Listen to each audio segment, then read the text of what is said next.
The U.S.-North Korea summit is off, but does anyone really know why and what's really going on with this situation? Hey everybody, I'm Chad Hasty, host of the Chad Hasty Show, which airs weekday mornings 8:30 to 11 a.m. Central Time on News Talk 95.1 FM and 790 AM KFYO. Thank you very much for watching today's video.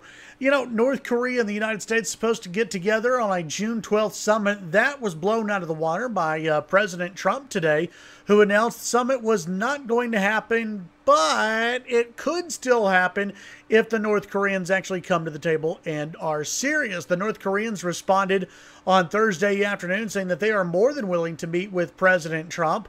The world seems upset with the President of the United States, and you have some on CNN and the Washington Post and New York Times who say that this is what happens when you have a president who is unpredictable.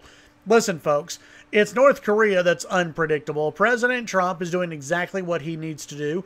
President Trump knows, and many top U.S. officials and onlookers know, that no deal was actually going to happen during this summit. They weren't getting close, and the North Koreans were probably saying so behind the scenes. So it was going to get blown out of the water one way or the other. Either President Trump was going to blow it out of the water, or the North Koreans were going to do it.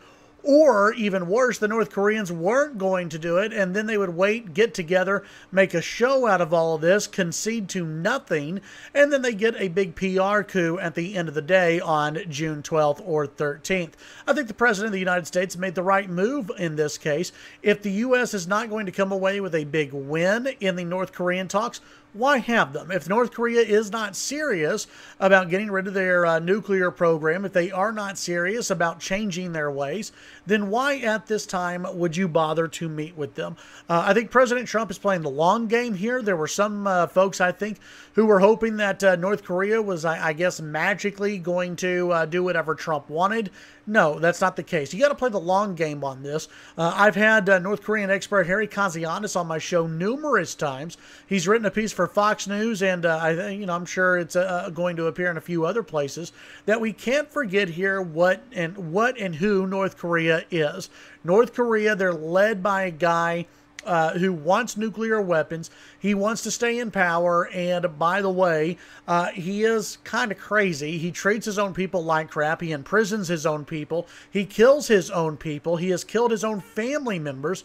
You're dealing with a lunatic in Kim Jong-un and someone who can't be trusted. The President of the United States wants to make sure that a deal can get done at some point, but he wants to make sure the North Koreans are serious about it. I still think that they're going to get together at some point. I still think you're going to have a summit between Trump and Kim Jong-un, but I think it's going to be at a time where both sides can actually lay down some ground rules. That still hasn't been done.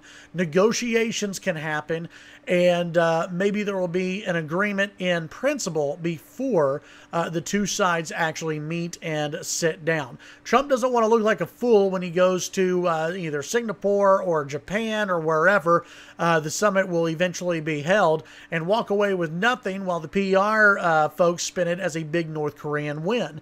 He wants to show strength, and I don't blame him at all. The original summit was not going to do anything, in my opinion. But hopefully these two can get together at some point, and hopefully the North Koreans will come to their senses and want to resolve things peacefully, as I believe those here in the United States want to as well. Give me your thoughts below. What do you think is really going on between North Korea and President Trump? Let me know in the comment section below. Have a wonderful Memorial Day weekend, and don't forget to take a little bit of time and remember those who gave up everything to protect this country. That's what Memorial Day weekend is all about. It's a nice sentiment to thank those who have served and to thank U.S. military veterans and those who are currently enlisted in the U.S. military. But remember what this weekend is all about. It's about remembering those who gave it all to protect the freedoms here in the United States. God bless their souls and their families. Tune in to the Chad Hasty Show weekday mornings, 8:30 to 11 a.m. Central Time on News Talk 95.1 FM and 790 AM KFYO.